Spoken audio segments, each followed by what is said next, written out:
আমি রাগ করিয়া তোরে আমি পানি বন্ধ করি নাই, বাতাস বন্ধ করি নাই, খানা বন্ধ করি নাই, কারণ আমি তোরে আদর করে বানাইছি।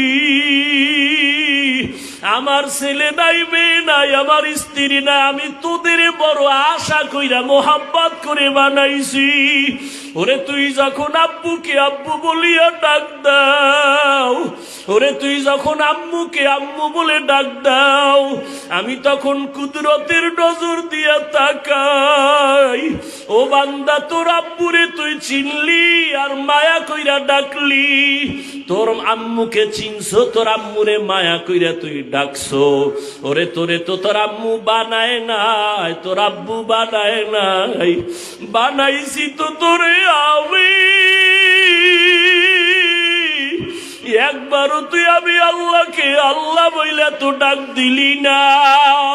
ওরে আমার অন্যায় কি বল, তুই আব্বু কইয়া ডাকো, আম্মু বলে ডাকো, আমি আল্লাহরে কেন একবার ডাক দাও না? ও গুনাহগারেরা, জবান খুলে একবার ডাক দাও, আল্লাহ আমার মাওলারে ভুইলা কই যাও রে বাবা। রাহমতের নবী বলেন, আমি আমার হুজরায় এশার নামাজ পড়ে ঘুমাইলাম, আমি ঘুমাইতে গেলে আমার চোখ বন্ধ হয়, আমার অন্তর ঘুমায় না। আমি হঠাৎ করে শুনি কান্নার আওয়াজ আসতেছে, গভীর রাত, মসজিদ আমার মাথার কাছেই তো মসজিদে নববী, কে কান্না করে? আমি আস্তে আস্তে উঠলাম, বের হইলাম, আমি জানালা দিয়া নজর করে দেখি জান্নাতি 1 নম্বরের সাহাবী আমার আবু বকর গভীর রাতে নামাজে দাঁড়ায়া হাউমাউ করে কান্না করে। নামাজ শেষ করার পরে আমি রহমতের নবী জিজ্ঞাসা করলাম, আবু বকর আপনি নামাজে কান্না করলেন কেন? আমার ঘুম ভেঙ্গে গেছে, আপনি কাঁদেন কেন? আবু বকর কান্না করে বলেন, ইয়া রাসূলুল্লাহ, আল্লাহর আদালতে আমি কেমনে দাঁড়াবো সেই ভয় নামাজে কান্না করেছি। রহমতের নবী বলেন, আবু বকর আপনাকে তো আল্লাহ জান্নাতের 1 নম্বর সাহাবী ঘোষণা দিয়েছেন, এরপর আপনার কিসের ভয়? আবু বকর বলেন, ইয়া রাসূলুল্লাহ, যে আল্লাহ আমাকে খুশি হইয়া জান্নাতের টিকিট দিয়েছেন, ওই আল্লাহ যদি আমার উপরে আবার কোনো কারণে বেজার হইয়া যায়, টিকিটটা ক্যান্সেল হয়ে যাবে, এই ভয়ে কান্না করি। হাসরের ময়দানটা বড় ভয়ঙ্কর। ও নবী, আপনিই তো বলেছেন, আল্লাহর নবী আপনিই তো বলেছেন এই জমিন হবে কিয়ামতের মাঠ, আরাফার ময়দান হবে আল্লাহর বিচারালয়, আদালত। নবী আপনিই তো বলেছেন, আর কান্নাও করেছেন আপনি নিজে। কিয়ামতের বয়ান করতে গিয়া নবী আপনি কান্না করেছেন, আমরাও কান্না করেছি। কিয়ামত নাকি এমন ভয়ঙ্কর, জমিনটা সমতল, সব নারী আর পুরুষগুলো উলঙ্গ দাঁড়ায় যাবে, সব উলঙ্গ দাঁড়াবে। হাসরের ময়দানে সূর্যের গরম যখন শুরু হবে, মাটির জমিনটা সূর্যের গরমে তামা হয়ে যাবে। অন্যদিকে জাহান্নামের আওয়াজ, আবার আল্লাহ নিজে রাগান্বিত আওয়াজ দিয়া বলবেন, লিমানিল মুলকুল ইয়াউম লিল্লাহিল ওয়াহিদিল কাহ্হার। আল্লাহ তাআলার রাগান্বিত আওয়াজে হাসরের ময়দানটা থরথর করে কেঁপে উঠবে। ওই সময় নবীরা পর্যন্ত কান্না করবেন, উম্মতেরা পাগলের মতো দৌড়াইবে। আমার নবী বলে, আমিও তো কান্না বরদাস্ত করতে পারি না। আম্মা জান আয়েশা বলেন, ও নবী আমার রুমে বৈশা কেন কান্না করেন? নবী বলেন, আয়েশা কিয়ামতের ময়দানের কথা মনে পড়েছে, আমার উম্মতের কি উপায় হবে? মুসা নবী কাঁদবেন, আল্লাহ আমার উপায় কি? ঈসা নবী কান্না করবেন, আল্লাহ আমার উপায় কি? অথচ নবীদের কোনো গুনাহ নাই। কেমন ভয়ঙ্কর অবস্থা হলে নবীরা পর্যন্ত কান্না করবেন। ঈসা নবী কাঁদবেন, আল্লাহ আমার উপায় কি হবে? উম্মতেরা যাবে সুপারিশের জন্য, বলবে যাও যাও আমার দ্বারা সুপারিশ করা সম্ভব না। নবী বলেন, আয়েশা, এইভাবে সব নবীদের থেকে উম্মতেরা বিমুখ হইয়া সর্বশেষ তালাশ করবে রহমতের নবী কই। আমাকে তালাশ করা শুরু করবে উম্মতেরা। ঈসা নবী বলবে, যাও মুহাম্মদের কাছে যাও।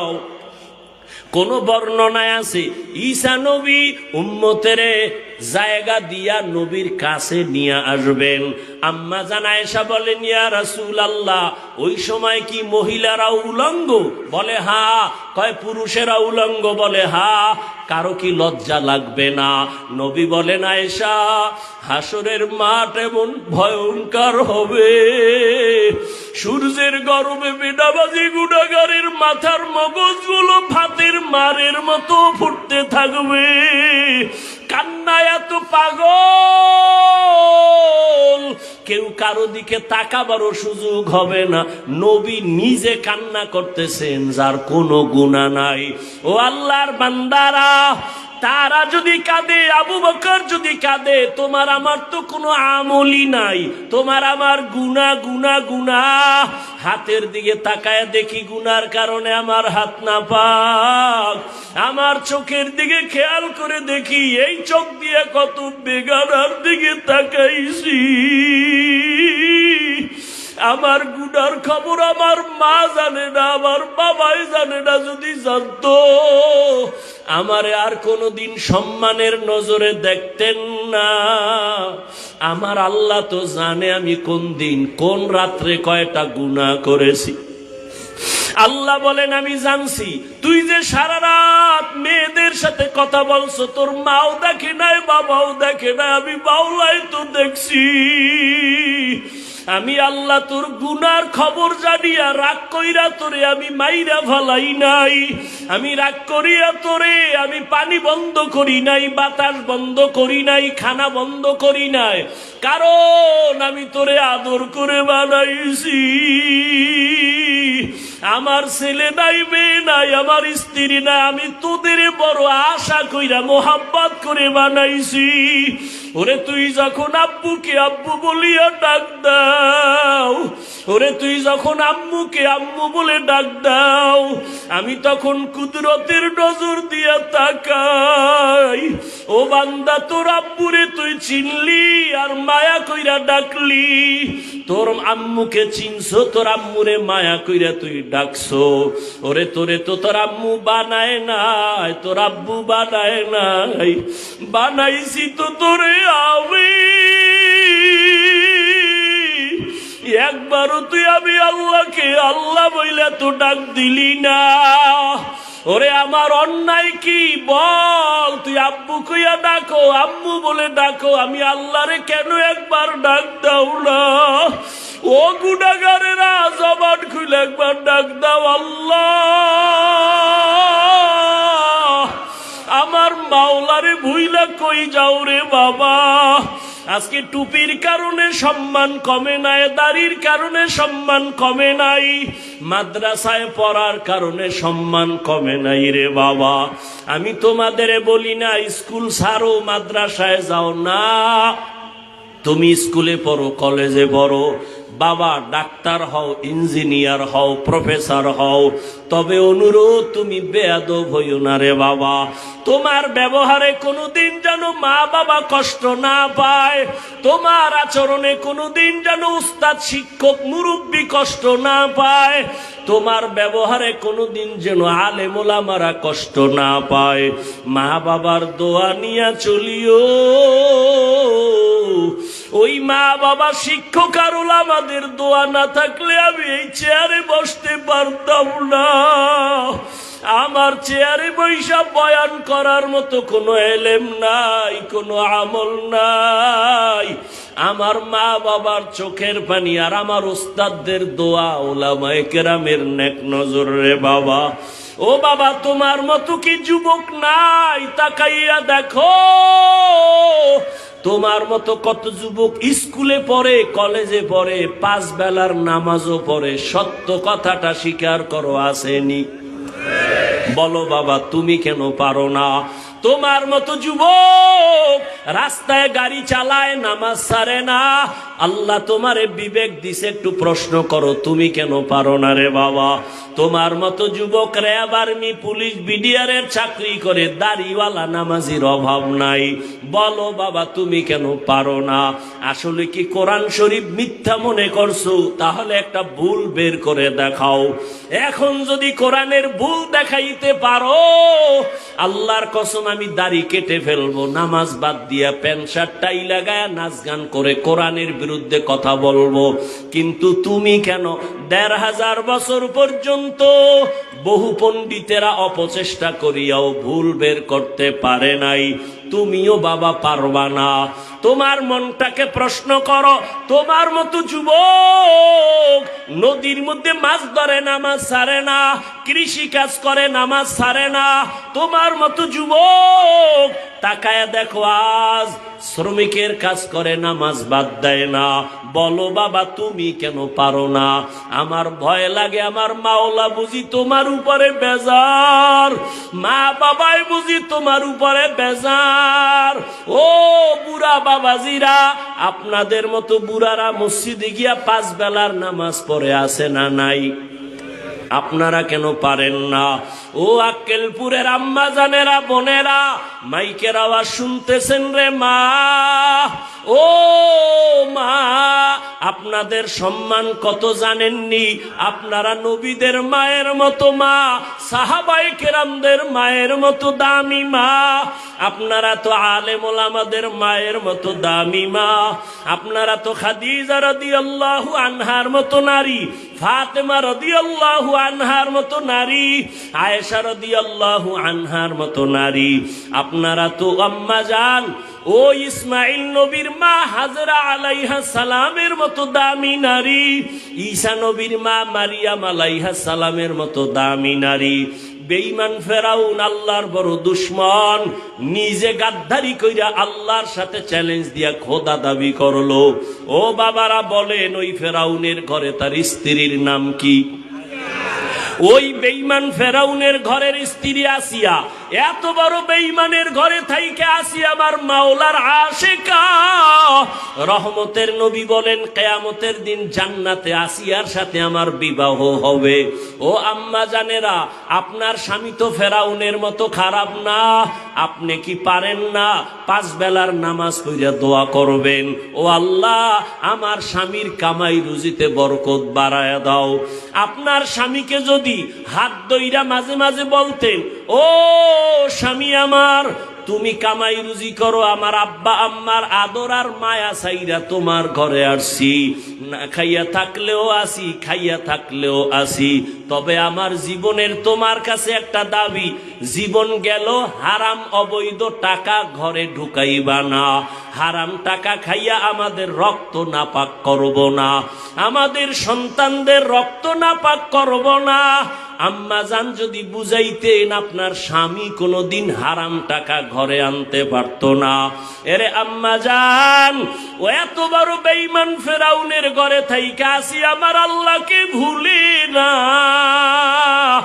আসিয়ার জবান থেকে আমার মাওলার জিকিরের আওয়াজ। ফেরাউন কাসিয়া, তুমি কার নাম লইলা? বলে আমার রবের নাম। বলে আমি তো মিশরের খোদা, তুমি কোন খোদার নাম নিলা? আসিয়া কয়, তোমারে যিনি বানাইছেন তিনি আমার রব। ফেরাউন বলে, ছেড়ে দাও, আমারে ডাকো। কয় না। এইবার ফেরাউন অত্যাচার শুরু করলো। আসিয়ার উপরে এমন অত্যাচার, ঘুমানোর জায়গা দেয় না, খানাও দেয় না। আসিয়া গোপনে কান্না করে, মালিক দুনিয়ার কষ্ট সহ্য করে নিলাম, তুমি আযাব হাসরের ময়দানে দিও না, হাসরের ময়দানের আযাব সহ্য করতে পারবো না। আসিয়ার বিরুদ্ধে সর্বশেষ ফেরাউন ঘোষণা দিল, আসিয়াকে শুলিবিদ্ধ করা হবে, ফাঁসি দেওয়া হবে। হাজারো মানুষ ময়দানে হাজির। খোদা ফেরাউনের স্ত্রীর জবাই হবে, ফাঁসি হবে, দেখার জন্য লক্ষ লক্ষ মানুষ মিশরের ময়দানে। হঠাৎ আসিয়া কাঁদতেছেন, দেখে মূসা নবী রাস্তা দিয়া যায়। আসিয়া কান্না করে বলে, নবী মূসা জানেননি আমার খবর? কয় জানি। তোমার এখন নাকি ফাঁসি হবে? কয় ঠিক আছে, তবে একটু বলবেন, আপনি তো আল্লাহর সাথে কথা বলেন, বলেন আমার আল্লাহ আমার উপরে রাজি নাকি বেজার? মূসা নবী বলে, রে আসিয়া, আল্লাহ তোমার উপরে খুশি। এই কথা শুই না আসিয়ার কান্না বন্ধ হয়ে গেল, মুস্কি মুস্কি হাসে। এবার আসিয়া শুলির মঞ্চে যাইতেছে। ফেরাউন ডাক দিয়ে কয়, আসিয়া এতক্ষণ দেখলাম তুমি কান্না করো, এখন তুমি কেন হাসো? আসিয়া ডাক দিয়া কয়, ফেরাউন তুমি বুঝবা না, তোমার সে চোখ নাই, দেখবা না। আমি আল্লাহর কাছে একটা দোয়া করেছি, ক্বালাত রাব্বিবনি লি ইনদাকা বাইতান ফিল জান্নাহ। আমি আল্লাহকে বলছি, ও আল্লাহ, দুনিয়াতে এত বড় ক্ষমতাওয়ালার ঘরে আমার ঘুমানোর জায়গা হলো না, খানা দিল না। ও আল্লাহ, আমি তোমার কাছে বিদায় বেলা একটা দাবি জানাই, জান্নাতের ভেতরে তোমার পাশে একটা ঘর বানাইয়া দিও রে মালিক। আমি আসিয়া তাকায়া দেখতেছি ওই জান্নাতের ছবি আমার নজরে ভাসে, এবং আমি দেখতেছি রে ফেরাউন, আজকে তুমি আমাকে শুলিতে সরাইয়া মারবা, লক্ষ লক্ষ ফেরেশতা আসমানে অপেক্ষায় আছে আমাকে জান্নাতে নেওয়ার জন্য। এই জন্য আমি হাসতেছি। ও পর্দার আড়ালের আম্মা জানেরা, আপনার সন্তানকে আদর্শ ডাক্তার বানায়া যান, কোরআন পড়ায় যান, জীবনে ডাক্তার হলো আপনাকে ভুলবে না, দোয়া করতে ভুলবে না, কোরআন পড়িয়া দোয়া করবে, মানুষের দোয়া নিয়ে চলবে। ও পর্দার আড়ালের আম্মা জানেরা, আপনার মতো কত মা কত বোন এই এলাকায় খুঁজলে পাবেন, পর্দা করে, স্বামীর খেদমত করে, মোবাইলে সময় নষ্ট করে না, নামাজ ছাড়ে না। আম্মা জানেরা, আপনারা কেন পারবেন না? এখনো সময় আছে, তওবা করে নেন। রহমতের নবী বলেন, ও আয়েশা, উম্মতেরা বেকার হইয়া যখন আমার কাছে যাবে, আম্মা জান আয়েশা বলতেছেন, নবী আপনি তখন কোথায় থাকবেন? মূসা নবী কান্না করবে, ঈসা নবী কান্না করবেন, ইব্রাহিম কান্না করবেন, তখন আপনি কোথায় থাকবেন?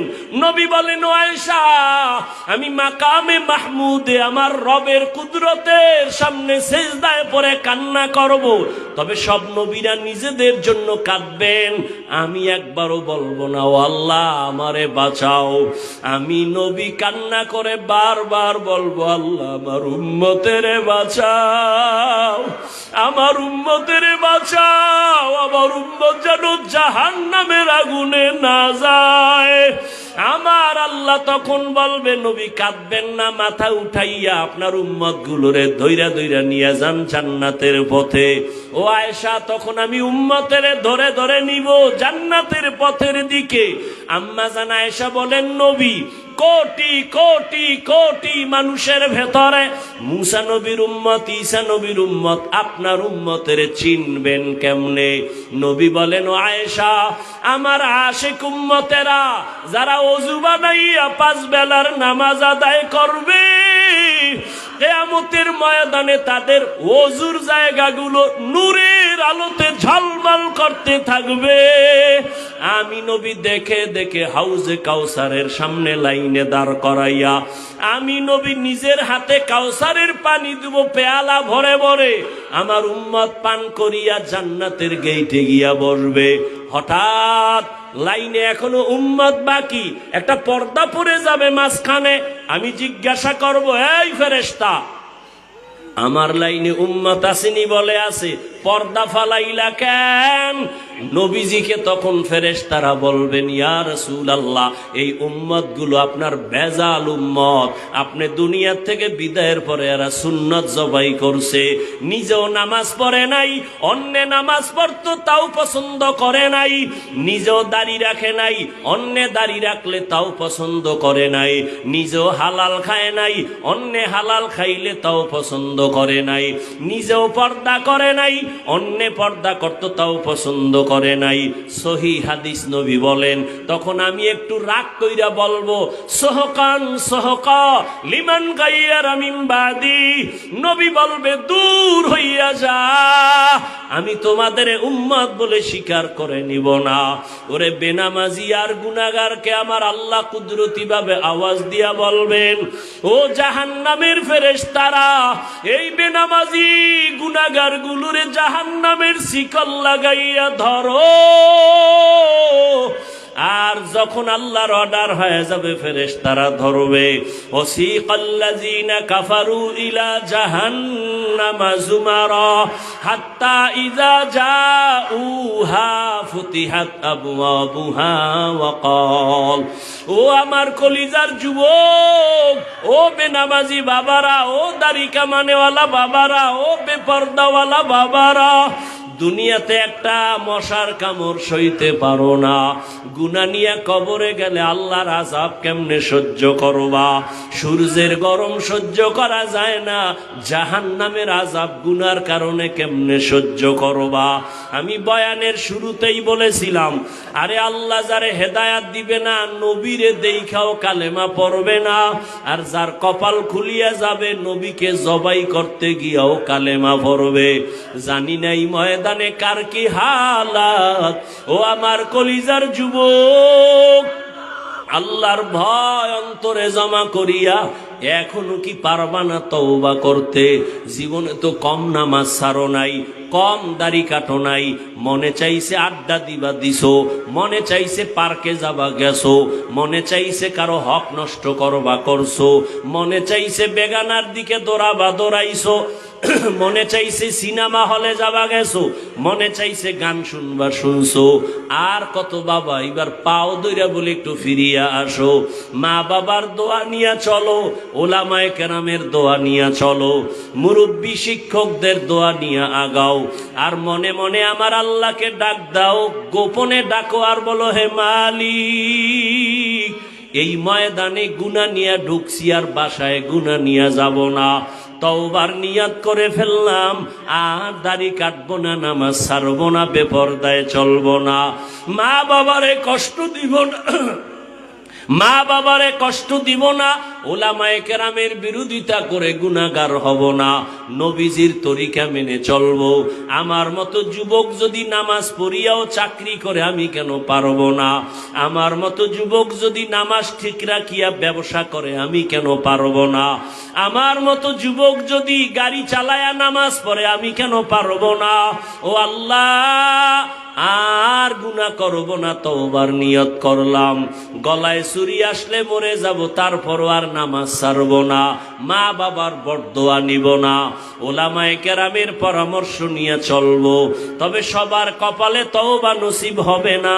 আল্লাহ যাকে কবুল করবেন সে তওবা করে যাবে, ফজরের সময় দেখা যাবে মসজিদে হাজির হয়ে গেছে। আর যার কপাল বড় খারাপ, তওবা না করিয়া আরো বিরোধিতায় লিপ্ত হয়ে যাবে রাস্তায় গিয়া। ও আল্লাহ, জানি না কার অন্তরের কি হালাত, আমি আপনার কাছে আবদার জানাই, এখানে কত উলামায়ে কেরাম হাজির, কত সাদা দাড়িওয়ালারা হাজির, পর্দার আড়ালে কত মা বোনেরা হাজির। ও আল্লাহ, একজনার তওবাও খালি ফিরাইয়া দিবেন না। যাদের অন্তর তৈরি আছে, মুনাফিকি নাই, মরিয়া গেল আর নামাজ ছাড়বা না, দাড়ি কাটবা না, বেপরদায় চলবা না, মা বাবার সাথে বেয়াদবি করবা না, উলামায়ে কেরামের পরামর্শ নিয়া নবীর তরিকা মেনে চলবা, আল্লাহর ভয় তাকওয়া নিয়া জবানকে হেফাজত করবা, সুন্নাত অনুযায়ী চলবা। তওবা করার মতো যদি কারো অন্তর তৈরি হয়, মুনাফিকি না থাকে, খাঁটি তওবার নিয়ত যাদের আছে, দুটো হাত আমার আল্লাহকে দেখাইয়া দাও।